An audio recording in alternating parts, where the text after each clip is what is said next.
This episode of the only podcast about movies was recorded a little differently. And actually, probably not that differently than you've grown accustomed to. Shahir, once again, was not in the studio, and therefore, please forgive any anomalies, weirdities, out-of-syncs, or echoes you may hear throughout the recording.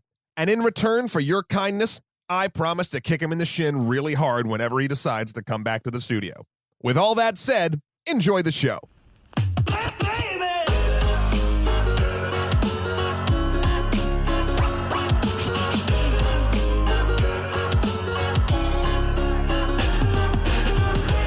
What is up, Internet? Crazy is building your ark after the flood has already come. My name is Matthew Kroll. And my name is Shahir Dowd. Oh, God, please don't let them in. Oh, God, please don't let them in.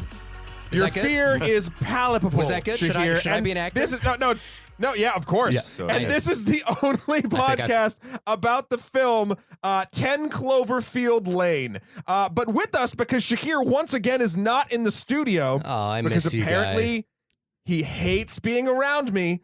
I have brought in actor, comedian, friend Will Tempfer, ladies and gentlemen. Hello. Good to be here. Will, thank you so much for warming Shahir's chair and being here to lend your film expertise. No problem. Will, yeah, nice to meet your voice. How sultry it is. Thank you.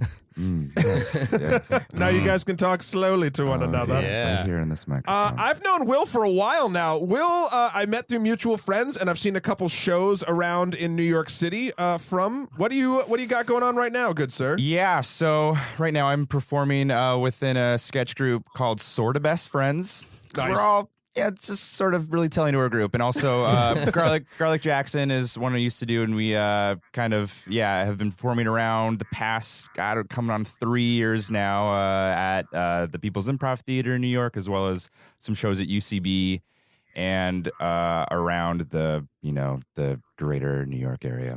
Nice. Yeah, I've seen a bunch of Garlic Jackson stuff. Sure. We had some viral success with some videos. One of our early ones being a Cosby Blurred Lines mashup that came out before the crazy news. So that's due for another. So you're telling me you're psychic? I sure am. All right. Yes, Hey, so Will, and if you've listened to the podcast before, you know that Matt and I kind of sit on opposite ends of the spectrum in terms of loving fun and not loving fun. I think it's great. Where do you... Wait, you think the battle's great, or you think loving fun is great? Oh wait! I'm about to put myself within the. Yeah, which side you classify on? Myself as a fun lover or a non-fun You don't lover. have to. You don't have to. No. I mean, to be honest, though, I do find myself see movies. I'm like, that's fun, fun movie. But then when I think about it later, I'll start to dissect it and be like, too much fun. Yeah. You can have too much fun, as I will point out. Oh sure. Yeah. No, I'll take that. I'll roll with that. And just picking up a little housekeeping before we move on, as always, please drop us an email at onlymoviepodcast@gmail.com. We've been getting some fun emails recently about our past reviews. Also, hit us up on Twitter at onlymoviepod and on our Facebook page, which Matt says we check very often. I'm not so sure. All the damn time, Shahir. We want to add one more avenue to that, and that's a site called Letterboxd. Matt, do you use Letterboxd? Do you know about Letterboxd? I don't, but it, for some reason, the way you sort of said it reminded me of like Serial's MailChimp ads. What is Letterboxd? Letterboxd. No. I use MailChimp. Yeah, Letterboxd is a fantastic social media site specifically for film lovers. So it's designed for you to basically list the films you've watched, and it uses a really easy to use format. They basically present you with a series of movie posters, and you can just say, I've seen that, I haven't seen that, I have seen that, I haven't seen that. And you basically accumulate your list. And then you can write reviews, share reviews with other people, create top 10 lists, follow other reviewers. It's a really cool site. And they are working on some connectivity with Netflix, I believe. So sometimes I think you can, see a movie poster that you haven't seen and click it and start watching it on Netflix if it's available. I mean, I know it's not a movie, but that'd be great for me because I have a lot of shit to say about Daredevil. Oh, they do. They do TV shows as well. So, yeah. So if you haven't seen that, dear listeners, please check it out. It's fucking magical. Frank Castle is wonderfully cast. Anyway, we're not talking about that. Sorry. Will, have you used Letterboxd? I have used Letterboxd. I will admit too that I have Not used it in a while, so I do not know my username. But no, it is great. It is a great site. It's very well put together. It looks great, and I should get back on there. Really, Yeah, it's one of those. I'm going to check it out. It's one of those things where you don't use it for a while, you kind of forget about it. But I was actually reminded by an email from a listener who pointed out their Letterboxd account, and then I suddenly was back on. And the thing is, when I go back on Letterboxd, I'll be on there for like an hour or so, kind of catching up. Is it like a K-hole of movie reviews? A little bit. It's fun. It's really, really well designed. A little bit of national pride there. It was made in New Zealand, but it is cool. Okay. Now I see where this is all coming from. And finally, Matt, I caught up on some Whiskey Tango Foxtrot last a few days ago, listening to. Oh, did you decide to pay attention to me again? Listen, if I'm not on the show, there's not any reason to listen to it. No, I'm kidding. I'm kidding. You, Steve, and Robin did an excellent job. Thank you. And I was particularly proud of Steve's. Not impression, because I made it specific not to do an impression of you, but the words he thought you'd say. Yeah, and did you agree with that? Yeah. Well, here's the thing. I actually wrote you an email with some questions, and one of them Steve pretty much picked up on and what happened was I got the email to you too late.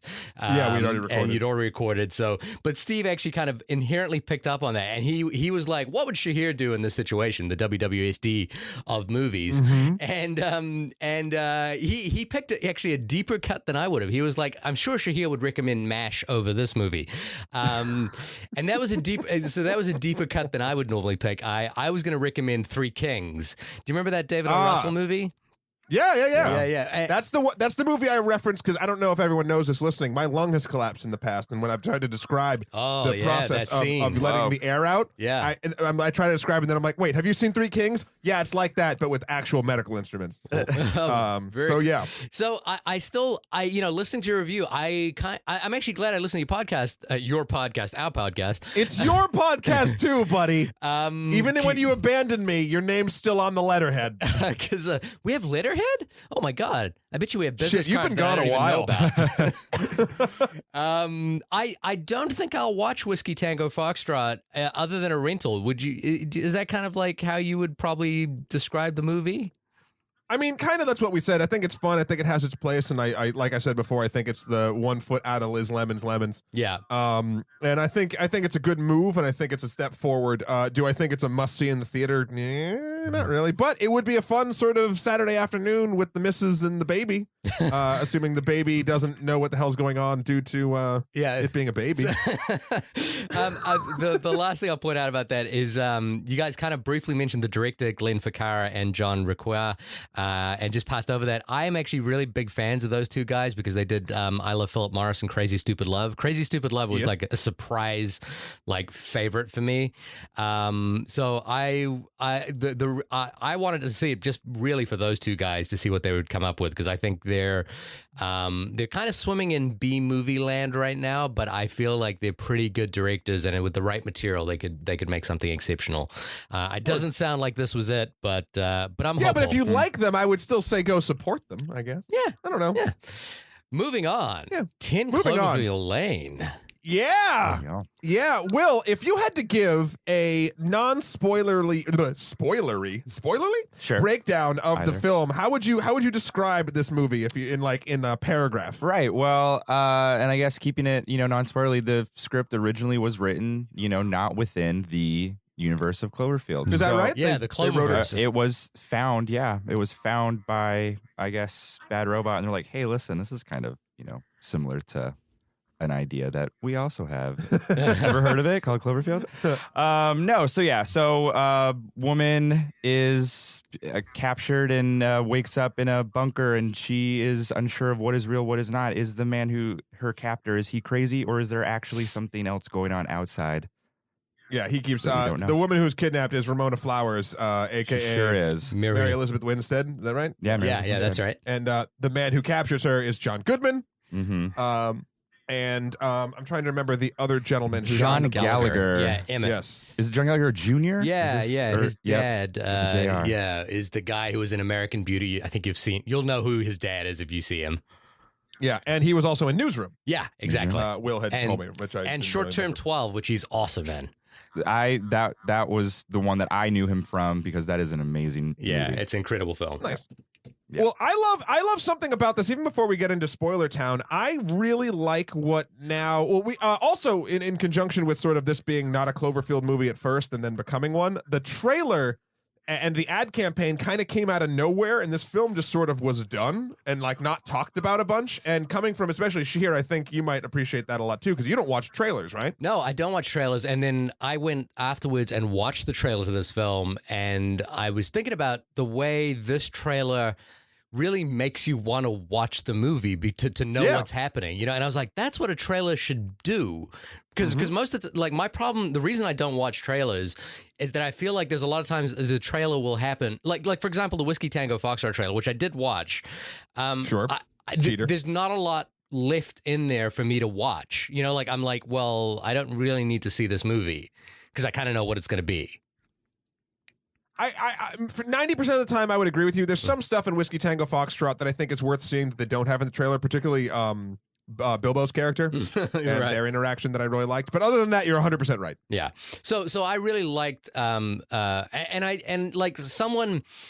My no trailer rule is pretty fluid. Like I will tend to watch like the first teaser if it's like a really short teaser, just because that's all I wanted to see, just like an intro to the movie. And so someone did send me the 10 Cloverfield Lane teaser, and I did see that. And again, I wanted to see the movie. I didn't watch any extended trailers after that. Sure. But that was, neither did I actually. Yeah, but that was enough to make me want to watch the movie. And I'm glad. It also felt like it hit pretty quick. Like the trailer came out and then the movie was out like a month or something. Yeah, and that's great. I love that. Let's, the next movie we'll probably do on this podcast is Batman v Superman, and they were releasing trailers for that a year ago. So that's, and that's just crazy. Like, I mean, someone has actually put together, I think, 30 minutes of the movie from the trailer. I did see that floating around YouTube. Yeah. Wow. That's right. So, you know what I mean? So, like, well, good thing it's like 9 hours long or whatever Zack Snyder's doing. So the fact that there was only like a little bit of content, not much information about this movie floating around, and it was made in complete secrecy. It's not like, I think all of us probably go to movie blog sites, to see what's happening, and there was no information about this movie. No one knew it was on the radar. No one had heard about it. Nobody knew that there was something in the Cloverfield universe, the Cloververse, floating around. Yeah, well, and that's something. So I like, Will, you had said that I didn't know that it was like a thing before it was sort of put into this. I like that it's what Cloverfield is doing, and I hope they continue it. Oh, yeah. Being sort of not sequels, but an anthology sort of it feels kind of Twilight Zone-y if the Twilight Zone had like a shared universe sort of deal. So like if the next Cloverfield movie comes out and it's something completely different. Yeah. I've been thinking about this. I was kind of hoping, like, what if the next step in their marketing, because I'm a huge fan of the marketing they're doing for this one, as well as the first one. Remember, the first one, we got a trailer with no name to it, with no name, no information. Of course, it just probably spawned a ton of people just, like, looking it up and Googling it and stuff. Yeah.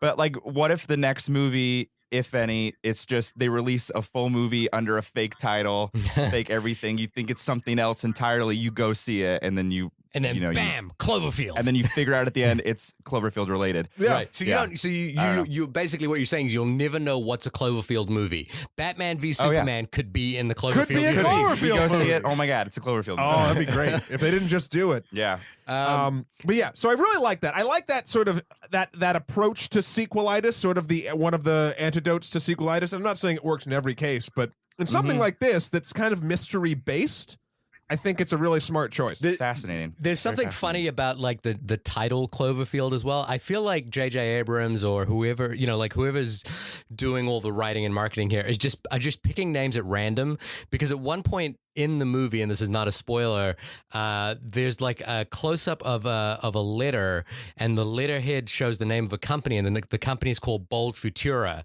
And if you go online, there are all these people trying to figure out what Bold Futura means and how it ties into the Cloverfield universe. But Bold Futura is also just a font name. So I'm pretty sure like Cloverfield was just something sitting on someone's desk, and they were like, oh, what are we going to name this monster movie we're doing? I know, we'll call it that thing, Cloverfield. And, I'm pretty sure we're going to see like a whole host of things. It's kind of like the Kaiser Soze moment in The Usual Suspects. Everything related to the Cloverfield universe is just like an item on J.J. Abrams' desk. Yeah, I can see awesome. that, Yeah. which is fine. Although, again, I'm not going into Cloverfield itself or even this movie. I wasn't looking for answers. I knew they wouldn't be there. And I think if you go into these things sort of looking for the exact why and what's going on, you're kind of missing the point of the movies. But as far as like what's going on as a greater whole. But just briefly, did you like Cloverfield? The first movie? The first one? Yeah. Yeah, back in the day when Same Night Movie Review, Steve and I were doing reviews for it. That was our most epic long one yet. We have a 20-minute review broken into 2 parts because it was before you could upload long videos to YouTube. Yes, we're that old. Where we basically reviewed Cloverfield in the style Cloverfield was shot, and we trashed our 2-story Jersey house back in the day. We even dropped a Christmas tree on Steve's it just happened to be Jewish girlfriend, now wife. So that was, we did a lot of like crazy sort of shit. We broke so much stuff, fog machines. We had car chase scene and a whole bunch of other shit. So we liked it a lot. Yeah, you wouldn't do that for Ultraviolet, like for example, would you? No, I just take pills and drink vodka for Ultraviolet. Right. No, we threw a legitimate party at the house and filmed during the entire thing in the style. And we had the help of like 15 people. It's a short film in a weird way. Yeah. So, and in terms of Cloverfield, I liked it. I felt like this was one of the first like found footage movies as well. I felt like the found footage gimmick didn't quite sustain itself across that movie. Like there was a point at where I got sick of it, and I think the ending kind of lost the wind in its sails for me because of that. But I did enjoy the kind of mystery building and world building that was done in that movie. Well, and going back to what you guys were talking about, like secrets within the other films or something, I was one of the people that when I got the DVD for Cloverfield, I was like looking at message boards, finding Easter eggs within it. And there's, that movie, when that was shot, they were calling it Slusho on set. And Slusho was like the fake Slurpee company that one of the characters has on his shirt. And they have like Easter eggs in the DVD of fake Japanese commercials for this company. There's just so much going on. So like, I am also one of those people who are interested in this in 10 Cloverfield Lane. If there is also, like they really did that close up on that letter on the floor. I'm like, what is it? The second time I saw it, I was looking again. What is this? What's going on? Yeah. And it only took me I only figured out that it was actually a font name later when I was designing something like some logos for a project I'm working on. And it was like, Bold Futura. Of course. Huge fan of Bold Futura. Good font. Solid font, bro. Yeah. What I do, again, I have to go back to my don't look for tons of like it's fun to search for things. Exactly. But you don't expect to find anything. Right. Because Agreed. I think one of the reasons going back to sort of Lost and other J.J. Abrams things he's kind of done in this vein, like people get too obsessed with the answers to everything. Yeah. And I think that can ruin it. Granted, in Lost's case, didn't the writers lie and say they had the whole thing planned out and they actually didn't? No, I think that's the problem with Lost. Not spoilers for Lost discussion, but I think they kind of lose the ability to explain things in that show. Yeah, and I got to be honest, I'm one of the only people that I talk to that likes the Lost ending. But again, I don't need super clear cut nonsense to enjoy a thing. So I don't know. That's because you love fun and nobody else does. I know a lot of people love fun, Shahir. A lot of people do. You're suspect. I don't believe you. No. But yeah, so let's get into Spoiler Town. We'll start going through some shit unless anyone else has anything. Well, I mean, just generally before we get into spoilers, I knew he'd have something.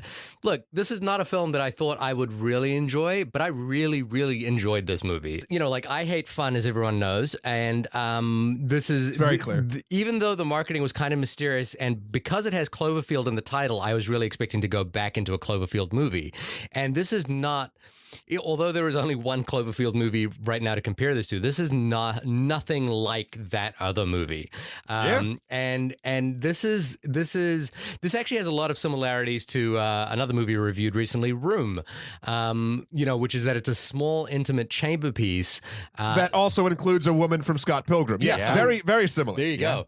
And I'm curious by the talent behind this movie as well. So this is the directorial debut of Dan Trachtenberg, Trachtenberg. So this is his first film, and he's a short filmmaker. He's also formerly a podcast host, Matt. So you and I, we can dream big, and maybe one day we'll be the next Dan Trachtenbergs. One day we'll grow up. One day we'll grow up. He was the host of the Totally Rad Show, which you can still see episodes on YouTube. It's a really, really cool movie show, and he made a bit of a splash with a short film called Portal: No Escape. Did you guys see that? Yes. Yeah, it was so good. I love all things Portal, and yes, I remember seeing that. That thing's awesome. Yeah, that thing's really, really, really good, and it basically got him a deal with Bad Robot, and I think he spent years trying to develop Why the Last Man. Oh wow! Yeah, he was. Yep, he was that'd be a tough one. Yeah, he was going to direct that, and I think that fell apart completely. And as Will mentioned before, this. Don't worry, AMC will pick it up as a show. I'm sure it'll come back. Yeah. And as Will mentioned before, this was a script that was acquired by Bad Robot, which was simply just like a little chamber piece, which J.J. Abrams and Drew Goddard, who directed Cabin in the Woods, and Daredevil, and also directed Daredevil, or is the showrunner for Daredevil, the show that you love. Decided they could kind of fold this movie into the Cloververse, so to speak. Which I thought was really interesting, and just the other person that I think adds a lot to this movie, and I don't know if that's just bias on my part because I love this person's other movie, but Damien Chazelle was one of the writers who came in to kind of fold this movie into the Cloververse. Now, Damien Chazelle. This was actually going to be his directorial big feature film. He'd directed one other movie before this. I forget the name of it, but it was a jazz movie. I've forgotten the title. But his next movie, which we all might have heard of and seen, was Whiplash. Yes. Did you guys see that? I loved Whiplash. I think Whiplash is amazing. And a film everyone should see. And I feel like there's a lot, particularly in John Goodman's character, there's a lot of the kind of, is he crazy? Is he not crazy? Is he doing the best for me, or is he not doing the best for me? Question that comes up, which is similar to what's in Whiplash. Right. So I could see that, I guess. Yeah. So the talent behind this film are really smart filmmakers. The other guy is Matt Reeves, who directed the first Cloverfield movie and went on to direct Planet of the Apes. Return to Planet of the Apes, which is another film that I think is excellent. It's a surprisingly superb. I have not seen it. Return to Planet of the Apes. Will, have you seen it? Return. Yeah. Return. Is it no? Sorry, it's called Rise of the Planet of the Apes. Rise is the most recent. Yeah. That one I saw. That one was good. That one had a really interesting dynamic between the two apes that was really well written. I don't know, it was very Shakespearean. I liked it. Yeah, Rise of the Planet of the Apes is really, like, it's, everyone wants to be the Dark Knight, like in terms of escalating their franchise, and Rise of the Planet. Do they really anymore? Well, I hope not. I don't think the Marvel universe wants to go in that direction, but like in terms of how, like, the Dark Knight takes one movie and then opens it up into a huge universe, and sure, I got you. I get what you're saying. And makes it, takes it out of superhero into kind of Oscar caliber movies. And Rise of the Planet of the Apes, I think, kind of is one of the closest I've seen to actually getting there.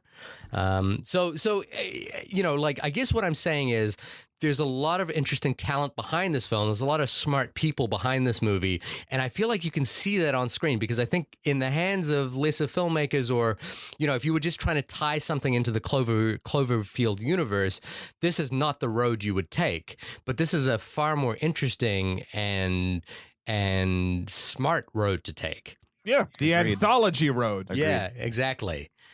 All right. So, yeah, with that said, Spoiler Town. Yeah, let's get into it. Here we go. And we've arrived. So Ramona Flowers gets hit off the road after leaving her boyfriend in the beginning of the movie, and she wakes up in John Goodman's basically bunker. Yeah. Alongside his panic room. Alongside eventually revealed another young man named Emmett, who we've all talked about these characters before. And John Goodman tells them both that a chemical attack has happened in the U.S. He hears all these sirens, explosions, etc. So he ran to his bunker.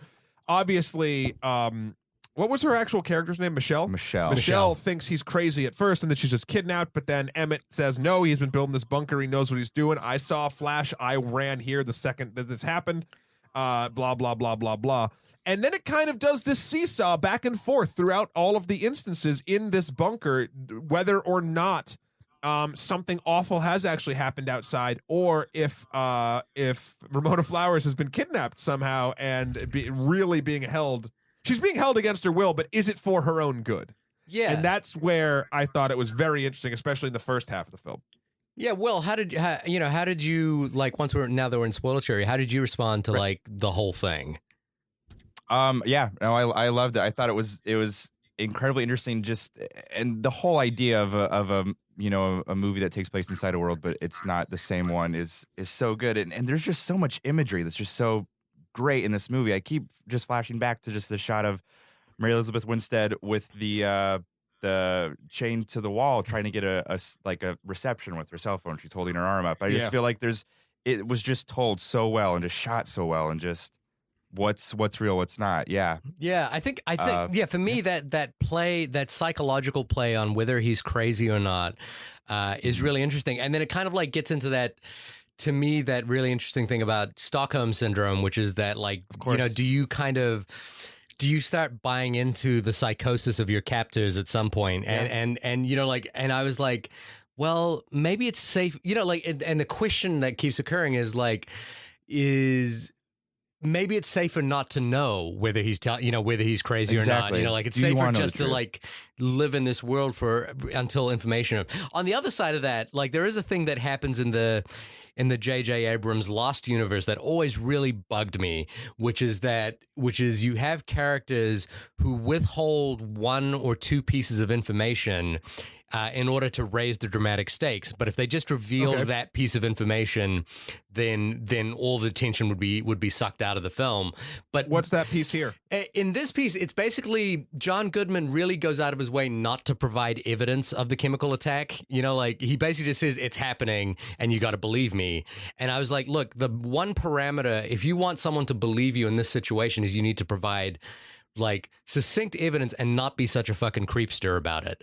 I think his character was it was sort of the prepper stereotype crazy person, which again, not all preppers are crazy. That's not what I'm saying. There's many sane preppers because, this whole thing called society is a house of cards. But that was sort of his thing. I don't think I think it's the same as the Lost thing, though. Let me just say this real quick. Because Lost, I 100% agree. It's literally like if Sawyer's not telling Kate something because he's worried how she'll take it, and it's going to fuck the entire group, right? Yeah. This is something. But if he just told them, they would be able to like move forward him not and telling like them solve stuff a because bigger it problem. helps him or doesn't help him. He just believes so hard that this is true that whether or not it is true or not, he thinks himself that everyone else is crazy for not believing it. Like, yeah, I saved you, fuckers. Like, you're here because of me. And obviously, you find out what kind of person he is by the end, but I don't think he didn't have proof of the attack that then he was withholding, did he?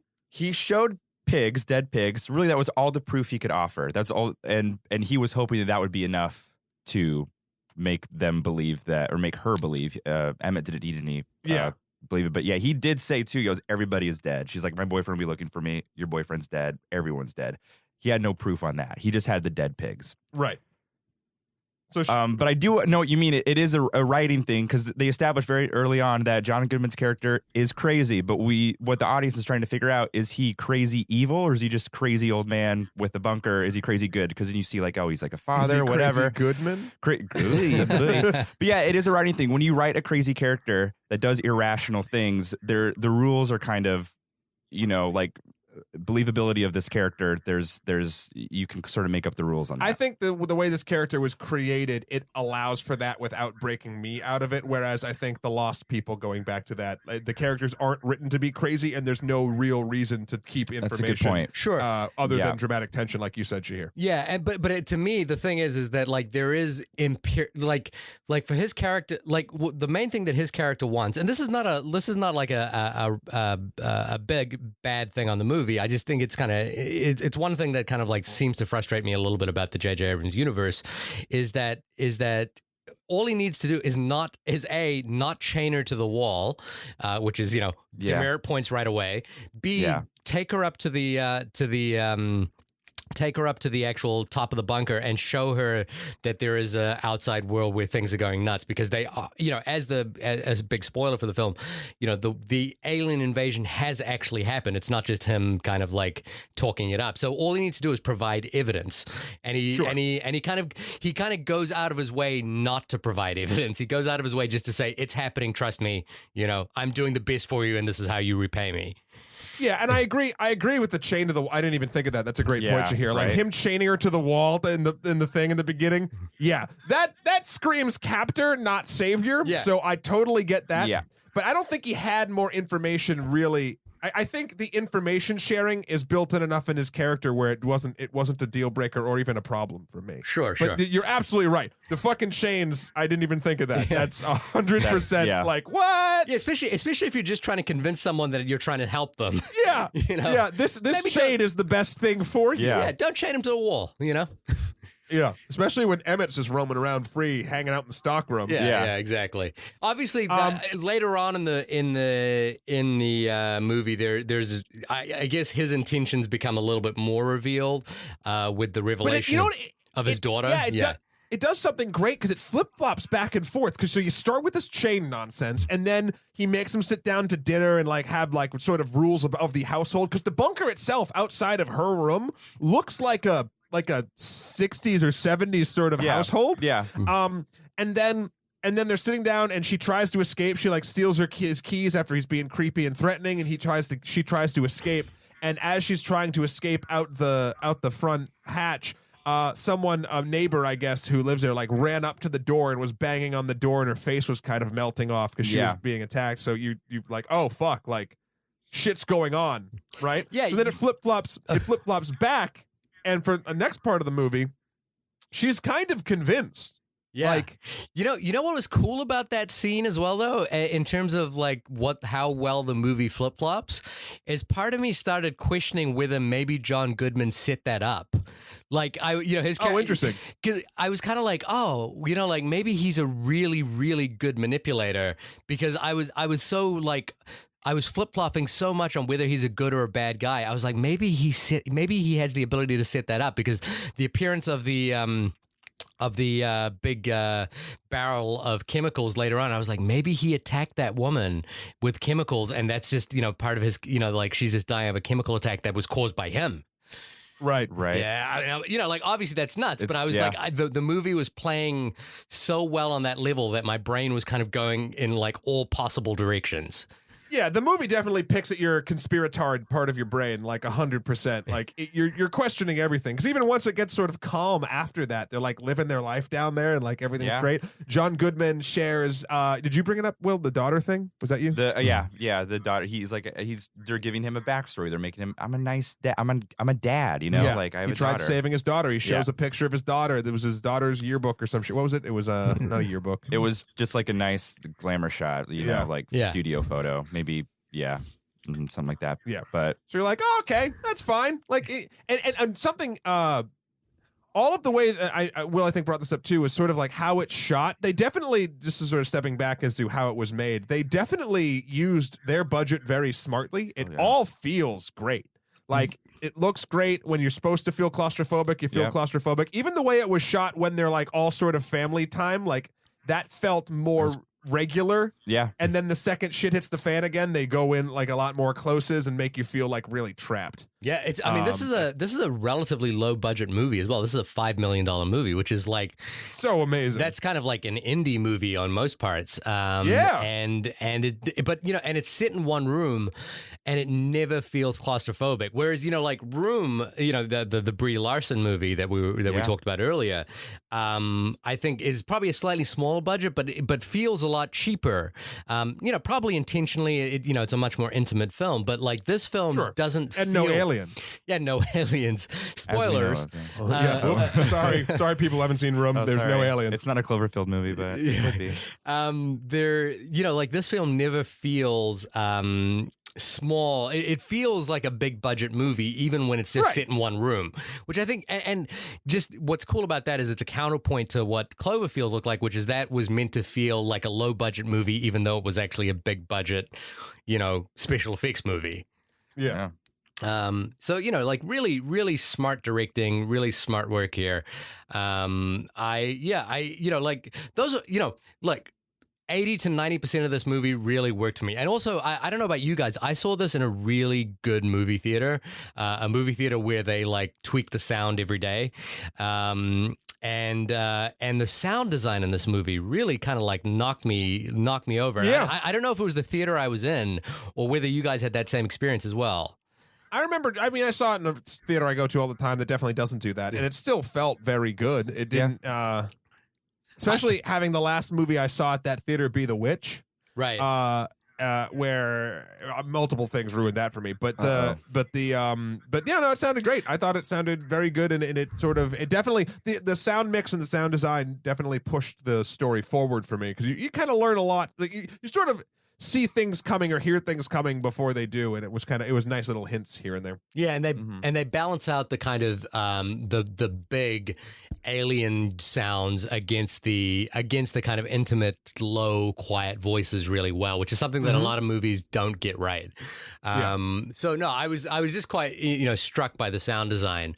I mean, there was a couple of things that didn't work for me, but I think a lot of that has to do with probably when I went into innate hatred of joy. Yeah, my general hatred of joy. But I also kind of felt like the movies, for me at least, started on a little bit shaky ground, and I wasn't quite like feeling like, for example, the opening, which was just music without dialogue. I think that's a cool technique, like that. I love it when like someone like Steven Soderbergh does that a lot. But in this one, I kind of felt like the music is just playing too big for the kind of small, intimate, personal thing that's happening here. But again, all that kind of once we got into the bunker and the dramatic psychological stakes started raising, I kind of felt like the movie kind of grew into that much more effortlessly. So it actually started working for me, even though I still kind of felt for about 60% of the movie, the score really kind of was like a little bit overkill. But towards the end, when the movie actually opened up and became bigger, it kind of like worked for me then. Gotcha. Yeah, that makes sense. Yeah. So moving the plot right along, eventually their air filtration system, I think, is the next big thing that happens, gets all fucked up, some gunk or whatever blocks it, and they're going to run out of air if someone, the smallest someone, the Ramona Flowers someone, doesn't crawl through the air vents and get to the air filtration unit up top, which... poor design, John Goodman. I mean, you weren't planning on having these people here. Yeah, that would have fucked you. Well, it sort of led to an interesting question, because there's a reveal up there. Yes. Where we find out that photo that you'd been talking about of his daughter turns out not to be his daughter. Well, they didn't find that out up there. It was she found bloody earrings or something, right? Yeah, bloody earrings, and she found etched into the glass "help," which was written from the inside. Right. Yeah, that was the big one. Yeah. So and then they figure out that earring belonged to that photo. Mm-hmm. Yeah, and then Emmett's like, that's not his daughter. Yeah. And it's like what the fuck? And then everything's all messed up, and that's a girl who went missing. Yeah. It was just sort of, oh boy. So then that leads them to sort of become more iffy around him, and basically try to hatch an escape plan together. I think the important thing there is that also brings Emmett and Michelle. Like previously, Emmett had kind of been like, "Look, we're safer down here. You need to accept that." But at that moment, he kind of realizes, "Oh, maybe John Goodman's character is not who he says to be. He is." Yeah. And that kind of brings them together to propel them towards the third act. So it's really smart, kind of like writing there. Well, then this sort of brings us to the moments that that Will originally wrote me his dissertation on via text. Right.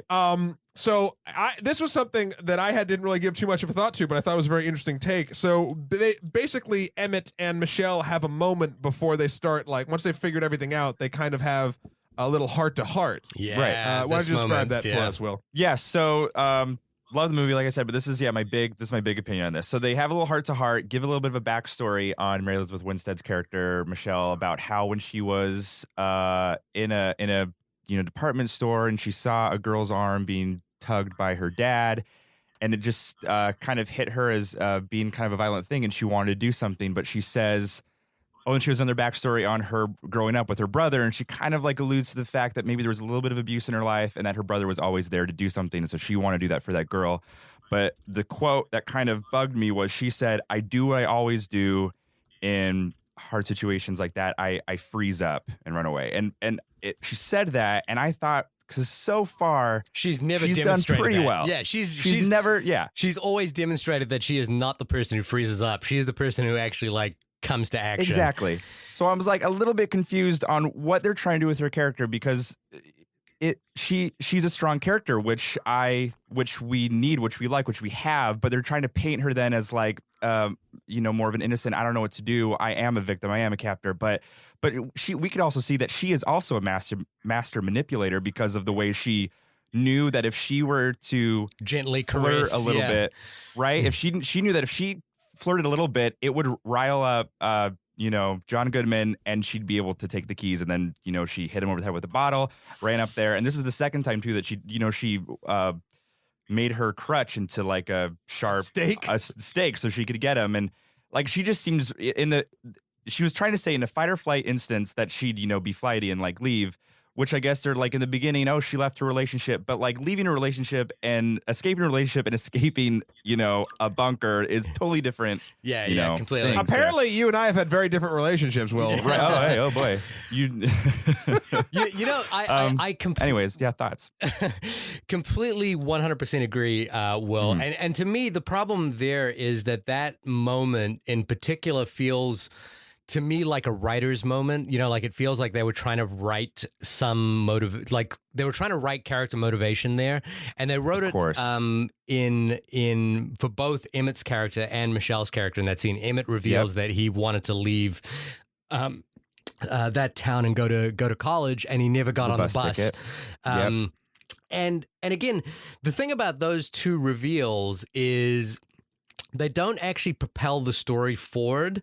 They just kind of give you back information. For example, the reveal about John Goodman having possibly kidnapped his daughter propels the story forward into the third act. No, kidnapped another woman. Kidnapped a random. Yeah, and we don't know what happened to his daughter, right? We're not too we don't even sure. know if he has a daughter. Later. So that reveal propels the story forward, whereas this reveal just kind of gives us a little bit of back information. And as you point out rightly, Will, it actually kind of contradicts what we've actually seen of this character, which is what made me feel like basically the reason for that piece of information is to help us, is basically to help the final shot of the movie. Where, and this is jumping ahead to the end of the movie, but basically where she decides whether she's going to become a fighter in the war against the aliens, spoiler alert for the end of the movie, or run, away from the fight. Exactly, yeah. And it just doesn't quite land, although you can see what they were trying to aim for there. It just doesn't quite work as well. Well, what I was thinking, because again, Will, I do have to say that this time you describing it to me, I was like, in my text, I probably was like trying to write a paragraph. It made less sense in the text, which to me, and again, I think that's just the fault of texting. It is. I did have to keep repeating myself in the text. So I'm like, I don't think I'm saying it right. I think I'm saying it right. But yeah. Because I didn't particularly agree in that situation where I'm finding myself agreeing with you more in person. I took that moment as she... Because you focused on the word freeze, and I focused, I guess, on the word run away. And what I initially thought was that all she does is run away. Yeah, right. And she this is her every time.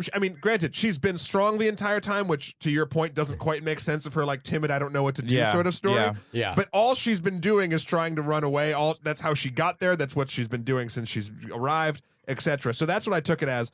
But no, I'm definitely flip-flopped back to your side of the fence. It just sort of felt like, Shahir, what you said too, it's like a writer's moment. Like we've so far not really delved into who these people are. Yeah. And I think they might have just picked the wrong backstory story. They did. For They did. I think they did.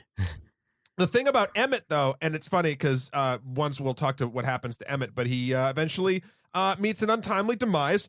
And I think the only reason they get, like, it's that moment where characters are sharing. So obviously Emmett needs a story. And I think the only reason Emmett's story was that he got a bus ticket for a scholarship but didn't get on it or whatever is so that when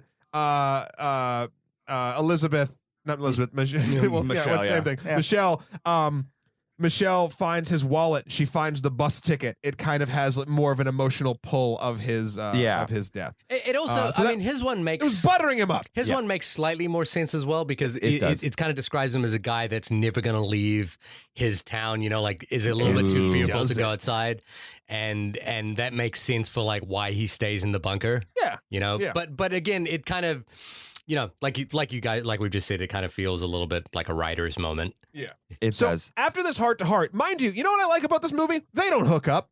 No. Yeah. They're just friends. I'm glad it didn't need a romantic element, and they didn't have to push it, and they didn't push it. Yeah. And I enjoy that. I like when things aren't shoehorned in, and that's 9 times out of 10 the most shoehorned fucking thing. It really is. And if Wonder Woman doesn't hit on Batman like 9 times in this movie, I will be so fucking surprised in Batman v Superman or whatever. But also, that's it would be so ridiculous on a realistic terms if they did hook up. Like it would just be, it would make no sense whatsoever. Like why would they got that jukebox in there? Yeah. They could have put on some fucking. I think we're alone now. Yeah, some erotic, like the sweet version. Erotic puzzles they could be playing later on. Exactly. Yeah. So they hatch a plan to get out of this bunker, and what they do is they manage to convince the John Goodman character that Harold, right? We should get that right, Harold. I keep forgetting his. In a movie of 3 characters, we should learn their names. but he was so good. He was so good. Yeah. John Goodman, good.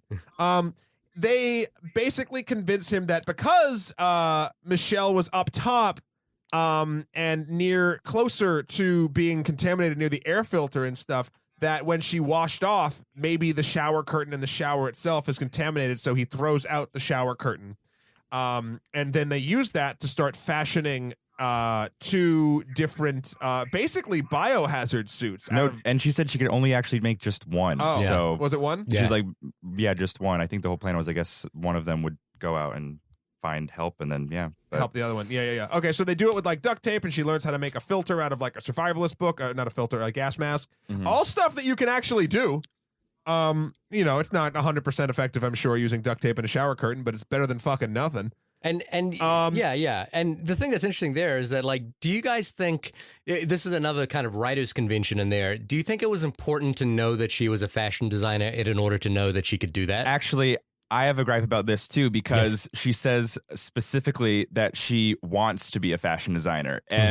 And I thought that, like, why can't you just say you are one? Because in the beginning, when you're packing stuff in your apartment, you got designs all over. You got that all over. And then when she's building this, she's very good at it. But they play it to be like a hobby. Like, she like may not be good. She wants to do it. She sketches a lot. She sketches clothes. But she's good at it. So I was like thinking, like, if they wanted to sell that, like, they should have sold it as like, she does this for a living. This is her job. She's good at it. That way, when she's building this, I know that she can actually build it. Right now, they're like, it's a hobby. I might do it. I don't know. Maybe in the future. Yeah, that's a good point. Very confused. They actually, it's funny. For such a strong character, I feel like they fucking stumble back once or twice into like, I don't know what to do. Yeah. Like, in a weird way, after they've already set up that this girl 100% knows what to do. Yeah, I just feel like I don't think you need like the whole she's a fashion designer kind of thing. I think you could just, like, if she knows how to sew, that's probably enough. You know what I mean? Go all in or don't do it. Yeah. Really, they really went in the middle on her. I agree. Talent, Yeah. but God, she's like a MacGyver too this whole time. Yeah. She Yeah, really, exactly. yeah. The words aren't matching the actions, boys. Yeah. I would say it reminds me a lot. Her character reminds me a lot. Did you guys see You're Next? Yeah, I did. Oh yeah, I would say Sharni Vinson, like, she was the heroine. She knew how to kill, and we knew that her backstory was she grew up on a survivalist compound, so she knew how to do this. And so for this character, Michelle, her backstory is just all wrong for her super strong character. So I was gonna say, like, that's how you do like a backstory for a strong character. It's right. Like, you let us know that this is it. Maybe they even have to give us any information at all on Michelle, and we just have to guess why she's so strong. But either way. Yeah. So shit hits the fan. I forget how it hits the fan, but how does the barrel come out? What happens? John Goodman finds Harold finds somehow the hazmat suit that they're building. That's right.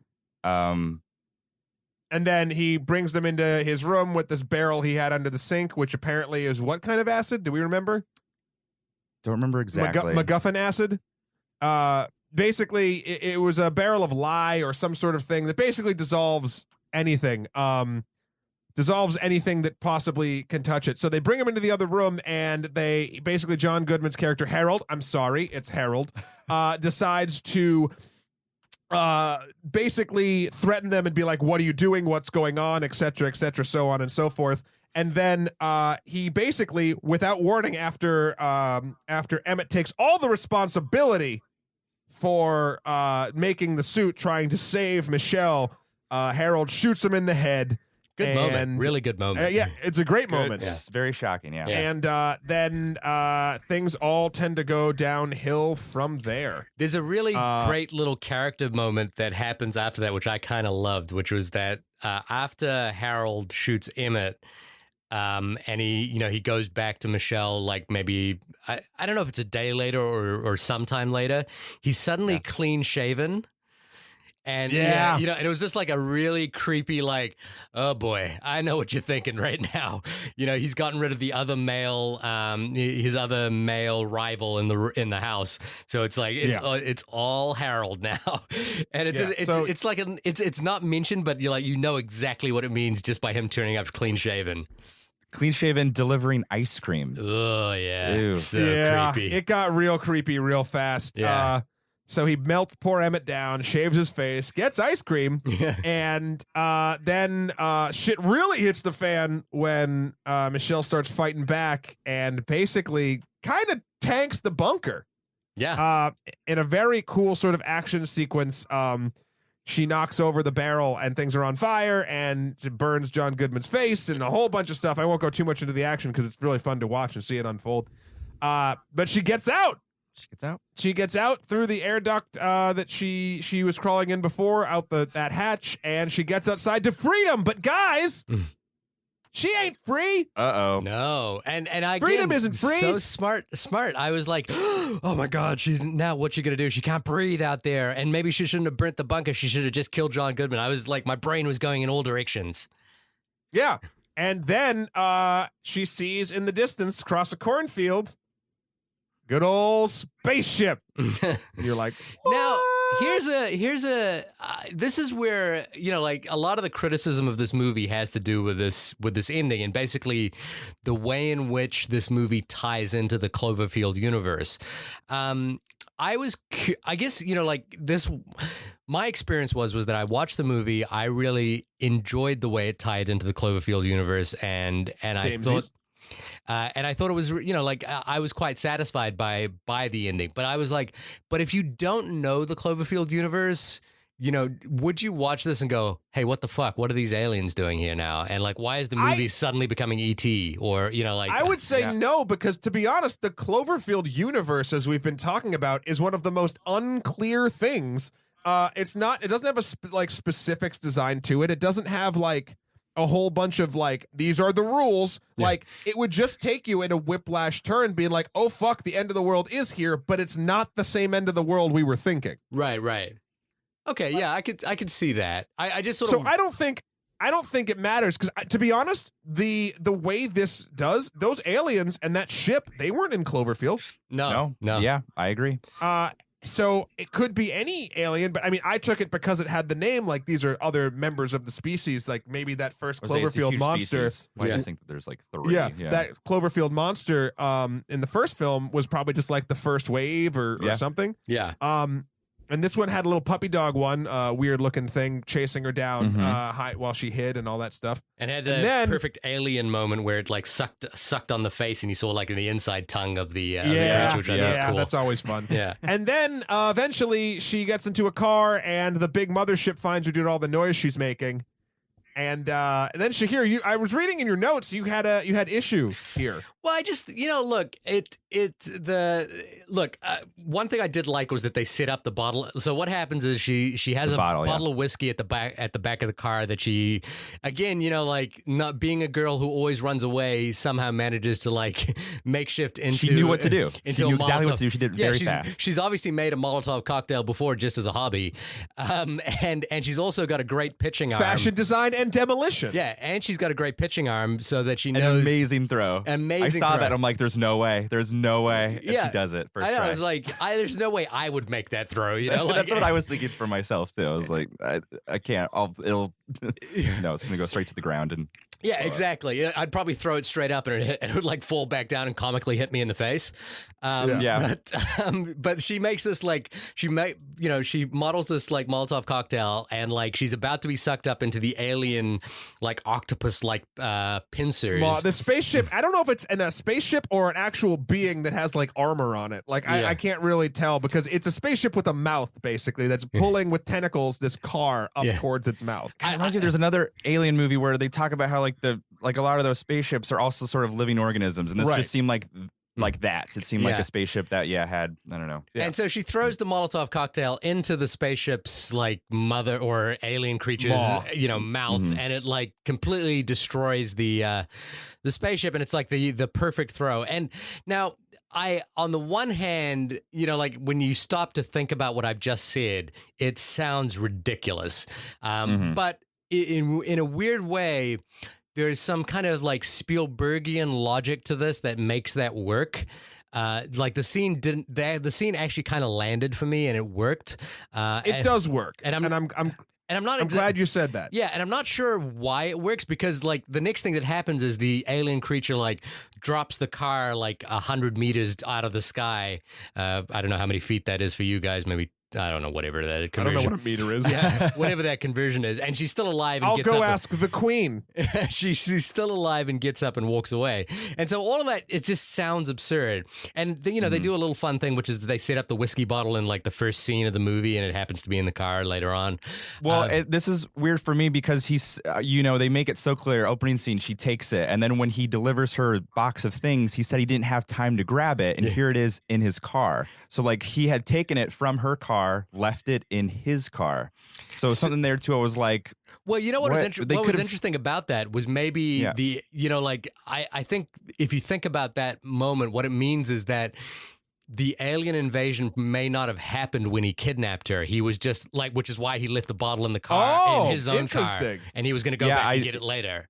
Right. You don't know a story. You don't know what he believes. Also, in the beginning, too, she stops at a gas station and we see out of focus a car near her that she keeps looking at. And we're not sure if it's him or not. And he does admit, before all the shit goes down, he admits that he's the one that drove her off the road. But he says it was because it was frantically trying to get back to his bunker or something like that. Yeah. So it's kind of cool like that. And I don't, again, this scene kind of works for me. And it does. You want to know why it works? Because it's fun. Yeah, this is the thing. Maybe I'm enjoying fun of my old age. I think you are. Maybe come to my side. The side of the rest of the movie going world, Shahir. Oh, let's debate that later. I know. Because that's a blatant false statement. The thing I like about this moment is I think every main character in a film gets to have this sort of, in super nerdy term, roll a natural 20. And in D&D, that's when you take a 20-sided dice and you try to attempt something and you roll it, and if you get a 20, which is basically a 1 in 20 chance, your hit does double damage or you do something amazing.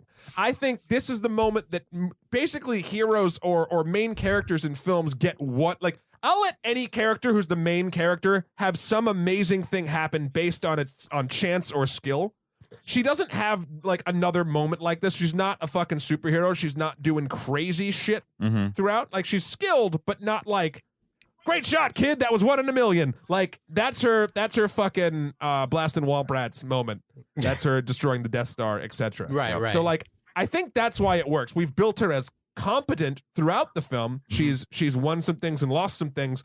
And now this is her big heroic moment, which in story structure should probably happen near the end of the third act. Of course. And well, the other side of that as well is that that end sequence, that end third, which is outside the bunker with the aliens, is actually done really smartly, where we don't know the rules of the game just yet. Like, we don't know that alien has a thing up there, and we don't know. It's kind of like video game logic. Yeah, you sort of have to play to figure it out, and because the film, and again, that end sequence is so well executed, like the way we see that little critter coming out of the field and then it kind of attacks and then runs away. You know, like it's played so smartly that you, when you're watching it, you're just kind of responding to these new things as they happen without really, you know, like it's not like in the bunker, John Goodman says, I've seen the inside of these aliens' mouths, and they're, you know, like the only thing that would like kill them is a Molotov cocktail, and then she does the Molotov. It's kind of like everything's just happening, so you're kind of just responding to it, and that's what makes it work as well.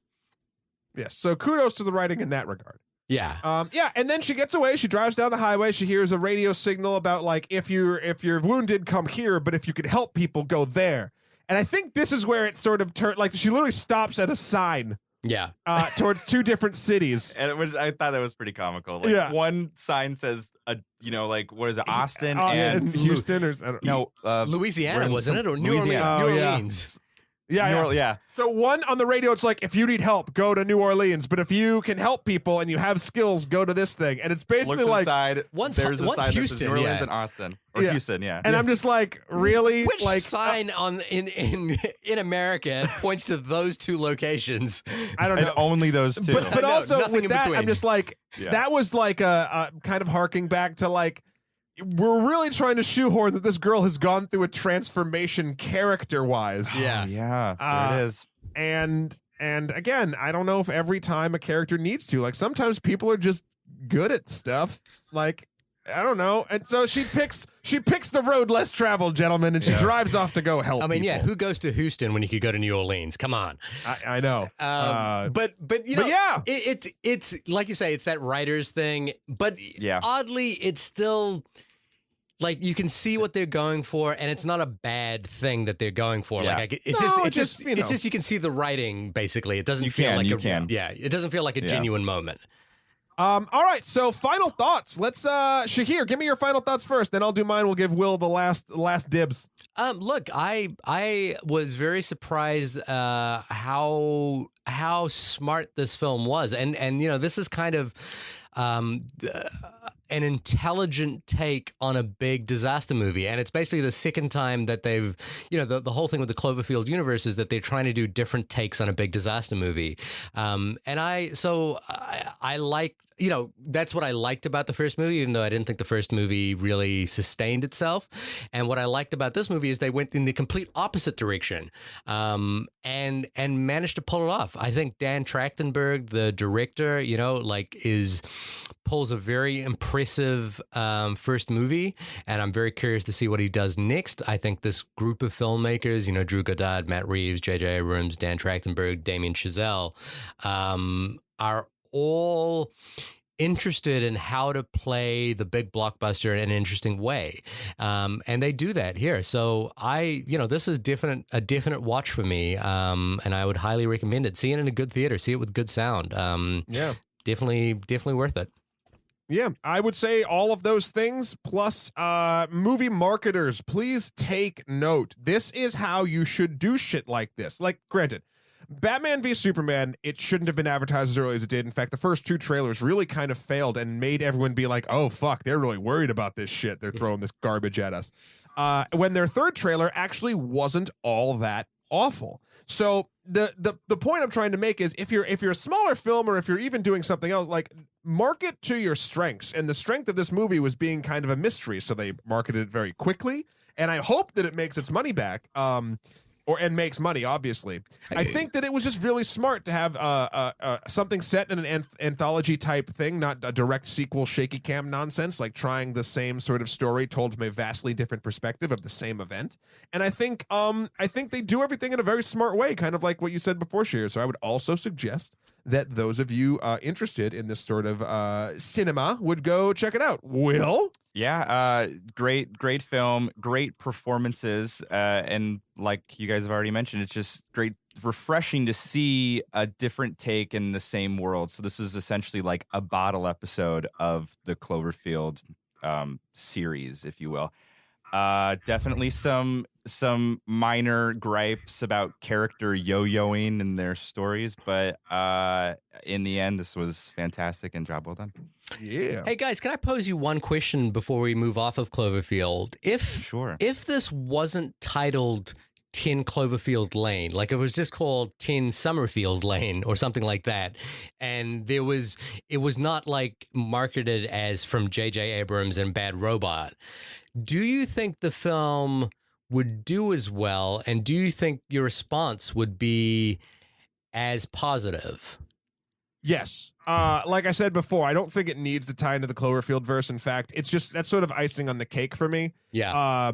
You know, I love Cabin in the Woods, and Cabin in the Woods is one of those movies that takes a fucking hard right turn near the last third of it, and I really enjoy that, especially like that's one that I feel like sticks the landing. Oh, I love Cabin in the Woods. I think it's such a great movie. I think this one sticks the same landing. It doesn't have to. I probably would have enjoyed it more. Earlier I said, what if the third one they, try to release a movie with a different title, everything, yada, yada. They actually could have done it with this movie. I think the original title of the script was something related to like Bunker. I can't remember, but they could have, what if they released it as that?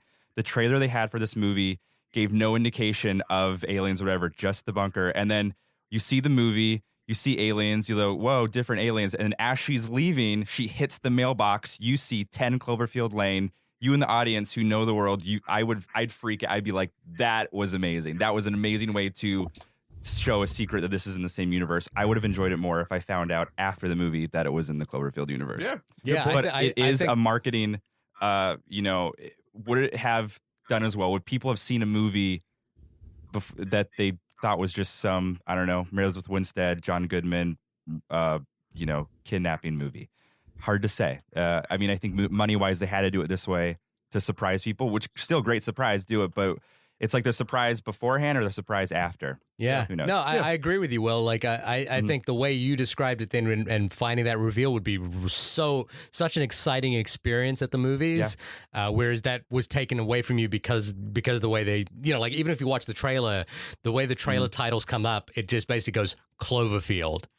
Yeah, and you see like the house, you see like you hear a sound that you assume, it's like the Cloverfield monster. And then it says 10 Cloverfield Lane. It's exactly. Like, so it's kind of rad. The way like they're really pushing the Cloverfield button. Yeah. Both push rad, that button. Both good moves. Yeah. Mm-hmm. So guys, this has been the only podcast about 10 Cloverfield Lane. Will, thank you so much for coming. Yeah, thanks, where Will, can people find you on the interwebs and in real life? Yeah, definitely check out my website, willtempfer.com. Check out on Facebook, Garlic Jackson Comedy, as well as Sorta Best Friends Comedy. And we're also on YouTube. And Will, how do you spell Tempfer? Because let me help you out here. Yeah, guys. Tempfer, Tempfer. Oh, no L. I usually get an L in there. I usually get Templer. I actually have an entire IMDb credit to Will Tempfer because so many people do that misspelling, and this is something growing up. My dad and grandpa be like, "We get Templer a lot. We don't know why. You just sometimes have to go with it." And I'm like, rolls "Okay, cool." off the tongue. But Tempfer. All right, nice. Yes, check all that out. Shahir, what about you, my faraway friend? As always, check me out on my website, shahirdaud.com, SHAHIRDAUD. Has all my work on there. Instagram, Facebook, Twitter is all connected via there as well. Still working on this robot music video, but it's coming. Where's the robot music video? Oh, yeah. It's coming along really well, like starting to really take shape right now, and I'm really excited to show it to you guys once it's done. All right. And you can find me at Matthew Kroll. That's MATTHEWKROL.com. Also Skeletor, the number 4 PREZ on Instagram, and Emperor MSK on Twitter. And I think is next week the big fucking Zack Snyder day? Yeah, and again, because I haven't watched any of the trailers, and I am a big Batman fan, and I didn't hate Man of Steel. I'm kind of I'm kind of like, oh, cool. There's a Batman v Superman movie coming out. I'll go check that out. You're the worst. I have zero expectations, is what I'm saying. And, I got expectations. And I'm kind of like, okay, cool. I'll I'm hoping for the best, but expecting the worst. Sure. Same. Yeah. But that being said, we're going to try to have a couple special guests on if we can rope them in. Otherwise, it'll be me and Shahir just shooting the shit about some superheroes punching each other in the face, which I know you love, Shahir. If it was basically you and me, who's Batman and who's Superman in this scenario? I don't know. I mean, they're both fucking broody bullshitters in this fucking universe, so I don't know. So they both is what you're saying. I guess. I don't know. I guess I'd be Superman if this was actually Superman and not fucking Dark Knight Superman. I don't know. Anyway, yeah. As always, guys, drop us an email at onlymoviepodcast@gmail.com if you want to write us in, tell us your thoughts, what you thought about what we thought. We'd love to read your emails out on the air. People have been starting to do that, and we really appreciate those emails. Love discussing how you guys felt about movies as well. Hit us up on Twitter at onlymoviepod and on our Facebook page. Guys, thank you so much. We will see you next week. Bye, Shahir. Bye, Will. Bye. Bye.